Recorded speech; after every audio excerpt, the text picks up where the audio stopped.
Ei pessoal, bem-vindos ao História das Escrituras e hoje eu vou dar um panorama de ponta a ponta da Bíblia para vocês. Então, no início, a história começa com Deus fazendo a criação do mundo em 7 dias, cria também a humanidade na pessoa de Adão e Eva. Adão e Eva caem, ou seja, se corrompem com o pecado, são expulsos do Jardim do Éden, não podem ali continuar por conta da árvore da vida, então eles teriam a vida eterna, mas em convivência com o pecado, então eles acabam se afastando da presença de Deus, cultivam a terra e segue essa história, Adão e Eva se multiplicam, filhos e filhos e filhos e filhos, até que a gente chega numa população totalmente avessa a Deus, não querem mais saber. Deus olha e encontra em Noé a continuidade da humanidade, então ele envia o dilúvio, toda aquela população morre, animais e tudo, e através de Noé e dos animais que foram salvos na arca de Noé, começa de novo a história da humanidade. Tudo isso se multiplica, a gente vai chegar em Abraão, quando Deus escolhe Abraão para retomar, então, e construir um povo que se chama seu povo, no qual ele vai conseguir mostrar quem ele é, a sua característica, a sua identidade. Então, a partir de Abraão, ele leva o Abraão para uma outra terra, ele sai, né? Aquele convite, Abraão, sai da terra da tua parentela e vai para a terra que eu te mostrarei. Então, Abraão começa essa jornada de muitos anos, Abraão já casado com Sarai, ainda era Abrão e Sarai. Depois, Deus vai mudar o nome de Abrão para Abraão, que é pai de muitas nações, e Sarai também muda o nome dela. E na Bíblia a gente vai ver ao longo da história que a mudança de nome, ela acontece porque o nome ele carrega um significado e um destino profético. Por isso que é importante o nome aqui na Bíblia e Deus muda muitas vezes o nome das pessoas. Então depois de Abraão e Sara, eles esperam por muitos anos a promessa de um filho. Esse filho finalmente vem, que é o Isaac. Teve um deslize de rota aí no meio do caminho, que acabou vindo Ismael, por conta de uma concubina, mas não era essa a promessa do Senhor, não era através dele que viria, se cumprir a promessa do Senhor na vida de Abraão e Sarai. Então, Isaac vem como filho deles, Isaac casa com Rebeca, tem 2 filhos, Rebeca tem 2 filhos, Esaú e Jacó. Acaba que quando eles são adultos, Jacó engana para receber a bênção do pai, acaba recebendo a bênção da primogenitura também, no lugar de Esaú, que era o filho primogênito na hora de nascer, eles eram gêmeos, e Esaú nasceu primeiro, a primogenitura seria dele. Jacó rouba essa primogenitura, acaba tendo que se afastar, vai para uma cidade distante, ficar com os parentes da família da mãe dele. Ali ele se casa com Raquel e com Lia, ou com Leia, depende da tradução aí da Bíblia. E ele volta em determinado momento para a terra onde o irmão dele morava, o Esaú. E Deus muda o nome dele nesse período, ao invés de Jacó, que quer dizer o enganador, o usurpador, troca o nome dele para Israel. E aí começa tudo que a gente fala do povo de Israel. O povo de Israel é por conta disso, é o povo que veio da descendência de Jacó. E ao longo do tempo isso vai passando, a gente vai chegar na construção a gente vai chegar na história de Davi, monarquia, até então o povo não... antes disso. Então Israel, Deus chamando Israel como povo de Israel, por quê? Porque Israel, Jacó, teve 12 filhos, então 12 tribos, um povo grande.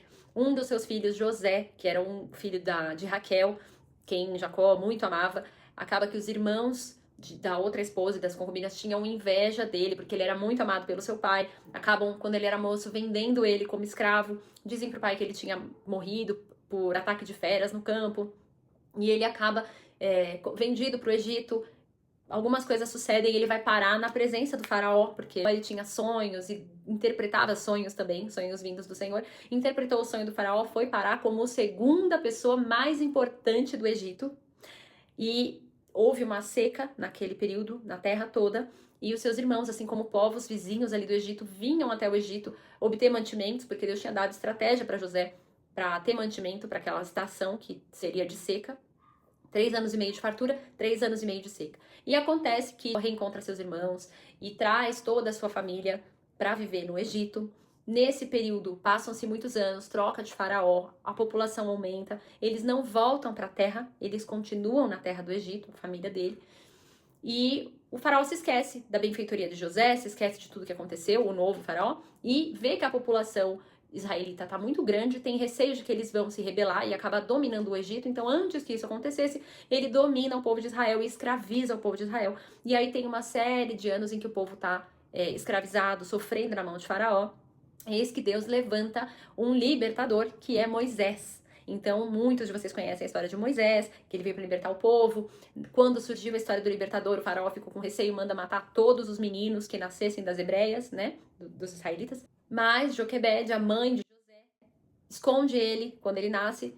Quando ele cresce, a mãe dele já não consegue esconder ele mais, então coloca ele num cestinho, coloca no rio Nilo, ali nas margens do rio, e ele acaba sendo encontrado pela princesa, cresce no palácio, toda a história se desenvolve até um tempo em que ele, sabendo as raízes dele, se rebela contra as maldades que estavam sendo feitas com o povo escravo ali, acaba matando um egípcio, um soldado egípcio, tem que fugir do Egito, passa 40 anos no deserto, encontra um grupo de pessoas, fica com essas pessoas, acaba casando ali também, e em determinado momento Deus chama ele para falar com ele, para o chamado dele voltar para o Egito.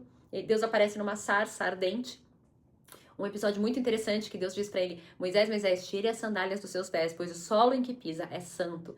E ele tem uma conversa ali, um diálogo com Deus, não se sente capaz de voltar para o Egito. Deus envia com ele o seu irmão para poder falar com o povo, falar com o faraó, então ser o intermediador dele ali. Ele volta para o Egito, acontece o confronto ao faraó, o faraó não quer libertar o povo, então fica naquela discussão, vou libertar, Deus manda uma praga e o faraó se arrepende, diz que vai libertar o povo, aí quando Deus retira a praga, o faraó endurece o coração e Deus volta a colocar outra praga através de Moisés sempre conversando com o faraó, trazendo isso para ele, faraó, Deus está falando, Deus está falando. Cada uma das pragas bate em uma dos deuses egípcios. Então tem um versículo que Deus fala isso, eu vou deixar aqui, e que ele está confrontando os deuses egípcios, e Deus vai vencendo um a um, até que a última praga é a morte dos primogênitos.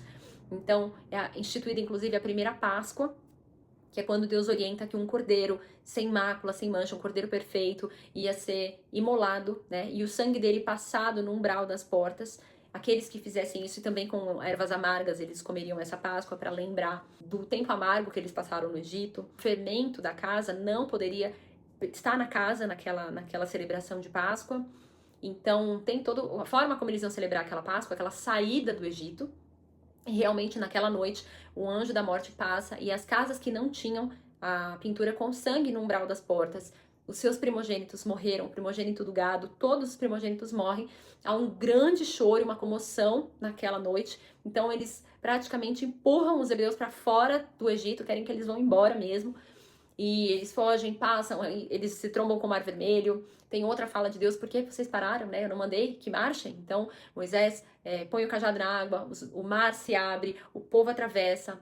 Os egípcios seguem eles porque se arrependeram, queriam vingança. Nisso, assim que os hebreus passam pelo mar, o mar se fecha, afoga os hebreus, os carros de guerra deles e tudo mais. Então o povo é livre. E aí eles têm uma passagem de 40 anos pelo deserto até que eles vão chegar nessa terra prometida. Isso se passa porque durante o deserto eles ainda tinham uma mente muito escravizada. Eles saíram do Egito, mas o Egito não saiu deles. Então eles precisaram passar esse tempo todo no deserto. E uma mente muito rebelde, uma mente muito reclamona. Então, quando Deus dá um relance para eles do que eles iam encontrar na terra prometida, que Deus tinha prometido já lá atrás para Abraão, e Deus ainda está nesse processo de cumprir a promessa dele ao povo dele. Então, alguns espias do povo entram em Canaã, na terra prometida, ali o cerco de Jericó. Eles entram, veem que a terra é muito boa, eles trazem algumas coisas da terra, eles passam 30 ou 40 dias naquela terra, eles trazem coisas deliciosas da terra para mostrar para o povo. Entretanto, apenas Josué e Caleb vêm corajosos querendo entrar na terra. Os outros 10 espias que entraram com Josué e Caleb voltam aterrorizados, dizendo que o povo daquela terra é muito grande e eles são como gafanhotos perto daquelas pessoas, e eles estão muito temerosos. Então eles acabam confiando na força do próprio braço ao invés de confiar na força do Senhor para vencer aquela guerra. Então o Senhor os castiga, deixando eles no deserto. E apenas a geração ali de Josué e Caleb para frente é que entraria efetivamente. Todo esse tempo passa, o povo vive no deserto, até que chega a época de Josué e Caleb. Eles entram na Terra Prometida. Depois de muita guerra, Deus ordena que eles deem voltas ali em Jericó. Tem toda uma sequência de como que eles iam fazer aquilo, que o Senhor os orienta. Passando, entram na terra. E algo curioso é que até esse momento eles não tinham rei, não era monarquia, mas Deus falava com os seus escolhidos, com os seus sacerdotes, com os seus profetas, para conversar com o povo. O tempo vai passando, o povo se esquece de Deus, então Deus levanta profetas para falar com o povo diz que quer um rei, então o primeiro rei é levantado, Saul. Depois Saul corrompe o coração, então Deus levanta um outro rei, que é Davi, um homem segundo o coração do Senhor. Davi tem filhos, um dos filhos de Davi é Salomão. Através de Salomão é que é construído um templo muito maravilhoso para o Senhor, e ali acontece a adoração, e a glória do Senhor enche o templo quando eles consagram o templo, que está em 2 Crônicas, ali descrito, capítulo 7, quando a glória do Senhor enche o templo. Os sacerdotes e o povo não conseguiam nem ficar dentro do templo, tamanha glória do Senhor que entrou ali. Então, isso vai passando o tempo e outros reis vão levantando, o povo se corrompe, acaba deixando o Senhor, então são levantados profetas para exortar o povo a voltar ao Senhor. Quando o povo tem um coração muito duro, eles acabam sendo atacados por seus inimigos, eles saem da proteção do Senhor, porque eles estão desobedientes, e essa é a consequência da desobediência. Então outros profetas vão sendo levantados para exortar o povo. Se o meu povo, que se chama pelo meu nome, se humilhar e orar, então eu virei, sararei a sua terra, perdoarei os seus pecados, restaurarei esse povo. Então isso é uma promessa do Senhor. Então a gente vê isso acontecendo repetidamente. O povo se corrompe, é dominado pelos inimigos, às vezes até um cativeiro, eles são levados, como aconteceu, eles foram levados em cativeiro para a Babilônia, a terra deles ficou desolada, então Deus levanta profetas, o povo se arrepende, o povo pede perdão ao Senhor, o Senhor tem misericórdia, eles, por exemplo, depois da Babilônia, voltam para sua terra, reconstrói o templo, então a segunda casa do Senhor é construída.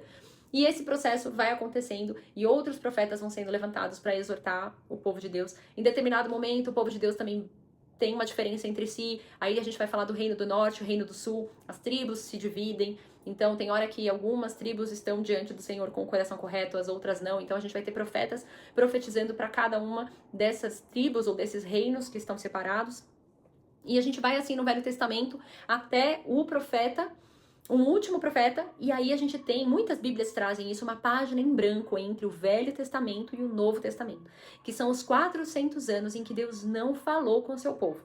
Então tem 400 anos que Deus não usou mais os profetas, Deus não falou mais com o povo. E depois disso é quando a gente vai entrar então no Novo Testamento, a nova aliança, que é quando Deus envia Jesus para nós.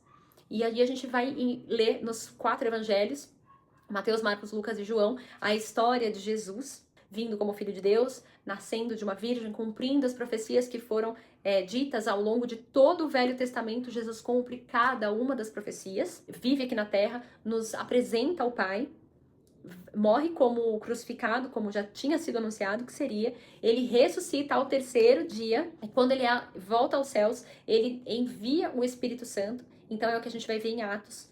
Muitos dizem Atos dos Apóstolos, a gente poderia chamar Atos do Espírito Santo através dos apóstolos, porque os apóstolos, tudo que fazem ali é através do Espírito Santo, que eles são cheios do Espírito Santo, e eles ainda com mais poder e coragem anunciam o Evangelho, sinais, milagres, maravilhas acompanham os discípulos nessa jornada. Então a gente tem as cartas também do apóstolo Paulo às igrejas, as viagens missionárias que foram acontecendo, as cartas de Pedro, a gente tem as cartas de João, a gente tem também a última carta de João, vamos chamar assim, que é Apocalipse, ou a carta da revelação, que é o final dos tempos, que é quando finalmente a queda que aconteceu lá em Gênesis, a remissão que acontece no Novo Testamento através de Jesus Cristo, então tudo se cumpre, porque Jesus volta para arrebatar para si a sua igreja, a sua noiva, e sem mais nenhuma separação agora, a gente vai poder viver nessa nova Jerusalém, e a igreja, finalmente, junto com Cristo, junto com Deus, de volta de onde nunca devíamos ter saído. Então, esse é o resumo da história da Bíblia. E nos próximos episódios, a gente vai entrar no detalhe de cada capítulo, de cada livro, o que aconteceu. Então, esse foi um panorama e o detalhe tá nos próximos episódios. Vem comigo!